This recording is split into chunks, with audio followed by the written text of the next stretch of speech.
नमस्कार, स्वागत है आपका। आप देख रहे हैं एबीएन न्यूज प्लस और आपके साथ मैं हूं ज्ञानेंद्र पांडे ज्ञानी, पूर्व विधायक, बाहुबली, गैंगस्टर और जिनके ऊपर ढेर सारे गुंडा एक्ट की कार्रवाई हो चुकी है। 100 से अधिक मामलों में आरोपी रहे, अब इस समय जेल की सजा काट रहे हैं, सलाखों के पीछे हैं। करीब 2.5 वर्ष से लगातार सलाखों के पीछे रहने के बाद अचानक कल अपराह्न खबर आई सोशल मीडिया पर कि उच्चतम न्यायालय ने उनको जमानत दे दिया है और अब वह अंबेडकर नगर आ सकते हैं। ढेर सारा सवाल लोगों के जहन में आने लगा कि आखिर में अंबेडकर नगर कब तक आएंगे जो उनके फैन हैं। तो इन सवालों का जवाब लेने के लिए हम सीधे जो उनके मामलों को देखते हैं न्यायालय में, ऐसे अधिवक्ता हमारे साथ मौजूद हैं। एडवोकेट शिवम मिश्रा जी, आपका स्वागत है। Thank you very much sir. और दूसरे हैं एडवोकेट शैलेंद्र मिश्रा जी, आपका भी स्वागत है। बहुत बहुत धन्यवाद सर। सवालों का पहला जवाब हम करते हैं एडवोकेट शिवम मिश्रा जी से। हाँ सर, इस केस में तो इनकी बेल ऑनरेबल हाई कोर्ट से कल ग्रांट की जा चुकी है। इसमें सर काफ़ी दिनों तक ये जुडिशियल कस्टडी में रहे और अब प्रेजेंट टाइम में अब इस मुकदमे के अलावा और भी कुछ केसेस पेंडिंग हैं। जैसे कि एक 1990 के केसेस थे जिसमें रिसेंटली अभी MPMLS कोर्ट ने उनको 7 साल की सज़ा दिया है, जो कि बेल इनकी इसी फ्राइडे को पेंडिंग है। और उस बेल होने के बाद एक केस इनके बाद जो गैंगस्टर है, क्योंकि इस मुकदमे के साथ जिसमें बेल कल हुई है उसके साथ गैंगस्टर की भी एक मुकदमा लगा दिया गया था, तो उसमें भी बेल पेंडिंग है। ये दोनों जैसे केसेस में बेल हो जाती है तो डेफिनेटली वो बाहर आ जाएंगे सर। कब तक मान करके चलें इस मामले की सुनवाई उच्च न्यायालय में होगा? सर बिल्कुल 27 तारीख को लगा है सर। अब ये कोर्ट के जजमेंट आने के बाद ही बताया जा सकता है कि कब इनको बेल उसमें ग्रांट होगी, जो 307 वाला जिसमें कन्विक्शन हुआ है उसकी जब कोर्ट जब बेल दे देगी सर, और गैंगस्टर में जब बेल हो जाएगा तभी आने की पॉसिबिलिटी सर। वैसे बेल का जो बेल के मामले को कोर्ट मोस्ट प्रायोरिटी के हिसाब से देखती है और समझती है और ज़्यादा कोशिश करती है कि जितनी जल्दी बेल क्योंकि क्लाइंट जेल में रहता है तो आर्टिकल 21 उसका जो कॉन्स्टिट्यूशन राइट है, तो कोर्ट बहुत बेस्ट एफर्ट करती है कि किसी पर्सन को जो जुडिशियल कस्टडी में उसको जल्दी से जल्दी बेल एप्लीकेशन को डिस्पोजल करें। लेकिन इस पर्टिकुलर सिचुएशन में इस केस में पूरे इंटरेस्टिंग फैक्ट आपको देखेंगे सर कि इस बेल में जो फर्स्ट बेल इनकी जो ऑनरेबल हाई कोर्ट में पेंडिंग थी उसमें 33 डेटें लगी हैं सर। 33 डेट लगी, उसके बाद खारिज हुई थी सर 33। जबकि जनरली सर बेल एप्लीकेशन को सुप्रीम कोर्ट के जितने गाइडलाइन है कि 2 महीने के अंदर में मैक्सिमम आप डिसाइड कर दीजिए, 15 दिन के अंदर में रेगुलर बेल को डिसाइड कीजिए। बहुत ग्रीवियस नेचर हो, बहुत बड़ी अनसरकमस्टेंसेस सिचुएशंस हो, तभी उसको पेंडिंग रखा जा सकता है। लेकिन इस पर्टिकुलर केस में पवन पांडे जी का जो फर्स्ट बेल थी जो ऑनरेबल हाई कोर्ट ने खारिज किया सर, उसमें लिस्टिंग हिस्ट्रीज आप देखेंगे सर तो 33 बार कोर्ट ने मामले को देखा सर, टेकअप किया, उसके बाद बेल खारिज किया सर। फिर सेकंड बेल जब इनकी इस बार पड़ी सर तो इसमें भी 22 टाइम्स अगर देखेंगे लिस्टिंग हिस्ट्री में सर, तो 22 बार सर इसमें भी बेल देने के बाद कोर्ट ने कल ऑर्डर पास किया सर।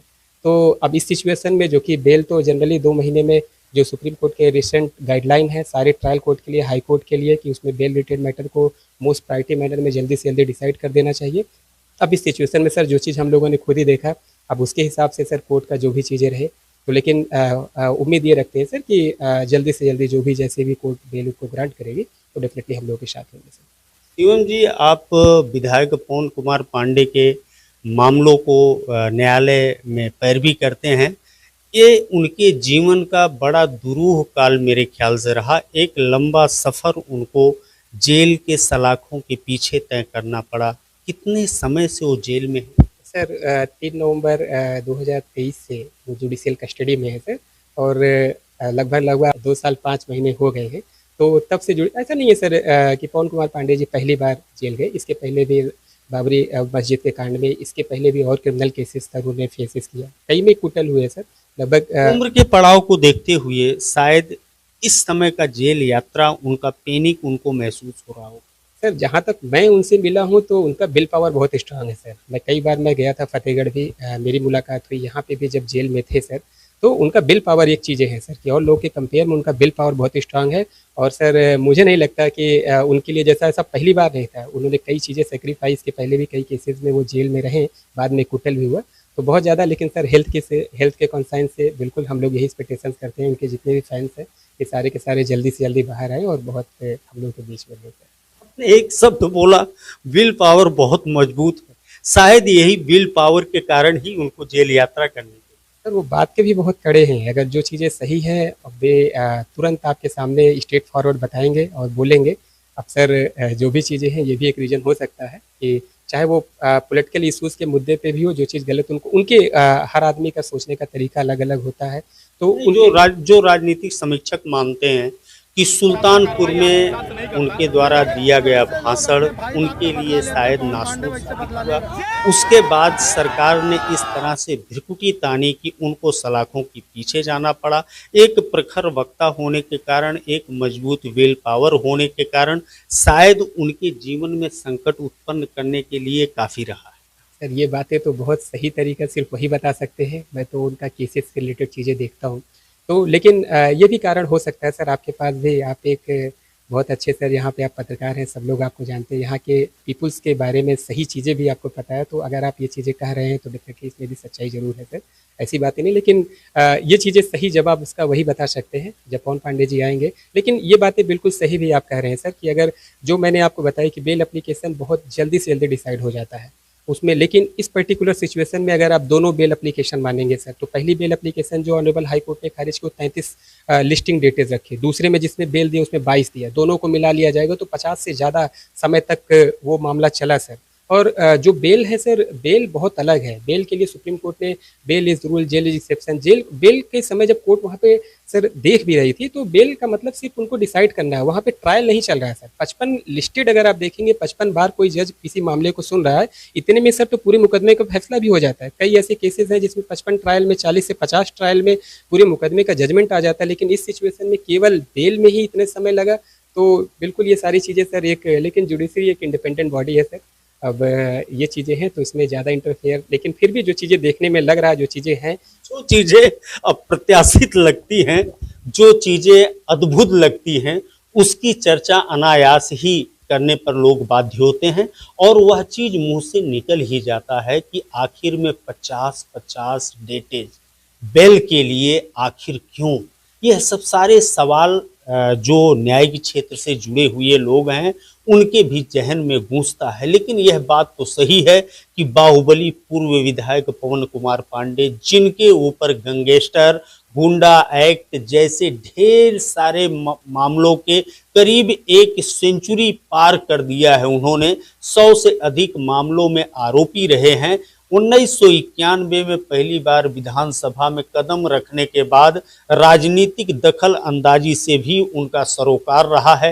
अंबेडकर नगर से लेकर के सुल्तानपुर तक राजनीतिक हस्तक्षेप रहा है और सुल्तानपुर में जिस तरह से उन्होंने आग उगलने का काम किया, जिस तरह से गर्जना के साथ सरकार के अगेंस्ट उन्होंने भाषण दिया, उसके बाद उनकी गिनती शुरू हो गई थी। सलाखों के पीछे जाने का कानूनी शिकंजा कसना शुरू हो गया था और उसी शिकंजा के शिकार कहीं न कहीं पूर्व विधायक पवन कुमार पांडे हुए। लेकिन कल जब अचानक एक ब्रेकिंग चलने लगा कि पवन कुमार पांडे को उच्चतम न्यायालय ने राहत देते हुए उनके बेल एप्लीकेशन को मंजूर कर लिया है, तो यहाँ जो उनके फैंस हैं उनके अंदर खुशी की लहर दौड़ पड़ी। लेकिन एक सवाल यह उठता है कि अकबरपुर की धरती पर वह कब पधारेंगे। फिर हम इसी सवाल पर आते हैं और पूछना चाहते हैं शिवम मिश्रा जी से कि जो आपने बताया कि अभी 2 मामले के बेल एप्लीकेशन पड़े हुए हैं, उस पर सुनवाई होना बाकी है, तो कब तक अकबरपुर पहुंच जाएंगे, यह पूछता है उनका फैन। सर जहाँ तक 2 मामले मैंने बताए जो पेंडिंग है गैंगस्टर का, तो गैंगस्टर जो है सर, जो लगा है गैंगस्टर का, प्रेजेंट टाइम में अगर केस देखेंगे तो प्रेजेंट टाइम में हाई कोर्ट ने उस केस को स्टे कर रखा है सर, उस क्राइम नंबर में स्टे है, तो मोस्ट प्रोबेबली यही है कि सर उसमें बेल हमको बहुत जल्दी मिल जानी चाहिए सर। यहाँ पे हम बेल एप्लीकेशन इनकी यहाँ पे फाइल की जाएगी, तो लेकिन वहाँ पे चांसेस, और जो 307 जिसमें कन्विक्शन हुआ सर, उसमें डेफिनेटली यहाँ पे भी अगर देखा जाएगा तो जितने विटनेसेस थे सर, उन सारे विटनेसेस के जो टेस्टमनी थी सर, वो क्रेडिबिलिटी वो रिलायबल नहीं थे सर। उसमें ज़्यादा से ज़्यादा लोगों ने प्रोसिक्यूशन के वर्जन को सपोर्ट नहीं किया था। इवन दैट जो सर कंप्लेनेंट था उसमें वो होस्टाइल था सर। दूसरा जो इंजर्ड पर्सन जो बताया जाता है वो उसने भी प्रोसिक्यूशन के जिस डेट टाइम मोड मैनर पे घटना बताई जाती है उसको भी फुली सपोर्ट नहीं किया था। वो केस सर प्रोसिक्यूशन जहाँ तक जो एविडेंसेज हैं सर, वो प्रोसिक्यूशन अपने केस को बियॉन्ड द रीजनेबल डाउट नहीं प्रूव कर पाया था। ऐसा डेफिनेटली हाई कोर्ट में जब ये मामला जाएगा, हाई कोर्ट जब इस चीज़ को देखेगी तो वहाँ से इनको रिलीफ मिलने की बहुत ज़्यादा पॉसिबिलिटी है। एक चीज़ है सर मैं और डेफिनेटली बताना चाहूँगा कि इस केसेस में आपने बताया पॉलिटिकल इंटरकनेक्शन, जबकि मैंने बताया कि जुडिशियल जो वर्क होता है वो एग्जीक्यूटिव बॉडी से बहुत अलग होता है।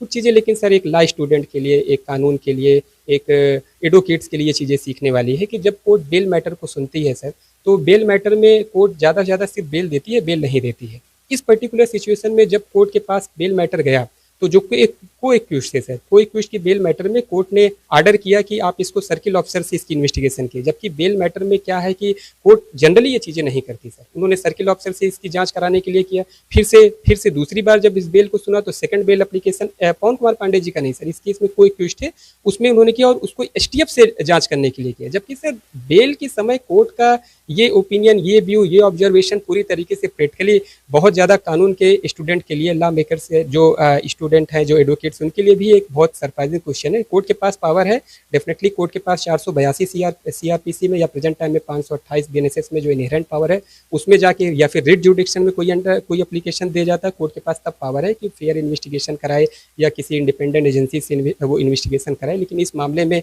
जहाँ तक जो चीज़ें आपने बताया कि पॉलिटिकल कनेक्शंस, तो जो सिचुएशंस है, जो सर्कमस्टांसेस है, डेफिनेटली एक क्वेश्चन मेरे लिए भी है और सारे लोगों के लिए, एडवोकेट्स के लिए और लोगों के लिए भी ये चैलेंजिंग, लॉ स्टूडेंट्स के लिए भी है कि आखिर कोर्ट ने पावर का यूज़ करके उसको एसटीएफ के लिए करवाया। और सर बाद में प्रेजेंट टाइम में अगर देखा जाए उस केस में सर, तो उस केस में इस समय जिस केस में जो बेस केस है उस केस में सुप्रीम कोर्ट ने सर स्टे कर दिया है, क्योंकि ये सिविल नेचर का केस था सर। सिविल नेचर, उसमें प्रॉपर्टीज, क्योंकि अपेक्स कोर्ट ने हमेशा कहा था क्रिमिनल मशीनरी का मिसयूज नहीं किया जाएगा। सिविल नेचर का केसेस है तो सिविल रेमेडीज उसको मिलेगी। इस पर्टिकुलर केस में जो मुकेश तिवारी हैं, जो इस को एक्यूज्ड है चंपा देवी, उन लोगों के बीच में सिविल मैटर चल रहा है। 20 लाख का जो इन्होंने बताया एग्रीमेंट सर, वो एग्रीमेंट सर कोर्ट में सब जुडिस है और सर वो रजिस्टर्ड एग्रीमेंट है सर। अब सिविल नेचर का प्राइमी फेसाई केस दिख रहा है, शायद इसीलिए सर गैंगस्टर का भी केस स्टे है सर। और यहाँ से हमने डिस्चार्ज एप्लीकेशन दिया था, तो यहाँ डिस्चार्ज एप्लीकेशन खारिज हुआ, तो हम लोग ऑनरेबल हाई कोर्ट में गए 482 में, तो हाई कोर्ट ने भी उस चीज़ को कंसीडर नहीं किया। लेकिन जब हम लोग सुप्रीम कोर्ट में गए सर, तो सुप्रीम कोर्ट ने उस चीज़ को माना और प्रेजेंट टाइम में सुप्रीम कोर्ट ने इस प्रोसीडिंग को भी उन्होंने स्टे कर दिया सर। और बेल मिलना सर अगर देखा जाएगा तो ऐसा नहीं कि बेल जो लगभग 20-22 सेकंड बेल में जो जज ने टाइम लिया सर, इस पर्टिकुलर सिचुएशन में जब सुप्रीम कोर्ट ने स्टे कर दिया, मजिस्ट्रेट ट्रायल केसेज है सर, सारे मुलजमानों की बेल हो चुकी है सर, तो इन सब सिचुएशन में बेल मिलना, definitely bail is rule, jail is exception, तो डेफिनेटली हम लोग भी एक्सपेक्टेशंस रखते थे कि मिलेगी। लेकिन justice delay is justice deny sir. देर में फैसला आया, थोड़ा सा वो चीज़ें हैं, लेकिन अल्टीमेट ठीक है, जो कोर्ट का फैसला वो सबके लिए सर है। हम लोग रूल ऑफ लॉ में रहते हैं, उसको एक्सेप्ट करते हैं और बहुत बेहतर है। आप लोग देख सकते हैं कि एक युवा अधिवक्ता कितने बेबाक ढंग से सारे बात को रख रहे हैं। हमारे साथ इस समय बैठे हुए हैं मिश्रा ब्रदर्स, ये जो न्यायिक क्षेत्र में बहुत ही एक अच्छे विद्वान हैं, होनहार हैं और इनकी चर्चा हमेशा होती रहती है। जैसा कि हमने परिचय भी बताया, शिवम जी और शैलेंद्र जी, और इन्होंने कितने बेबाक ढंग से सारे सिचुएशन को बताया। कहीं न कहीं स्पष्ट तौर पर इन्होंने कहा कि जिस तरह से विधायक पवन कुमार पांडे के साथ न्यायिक क्षेत्र में भी चल रहा है, यह एक उदाहरण है, यह एक अप्रत्याशित घटना है।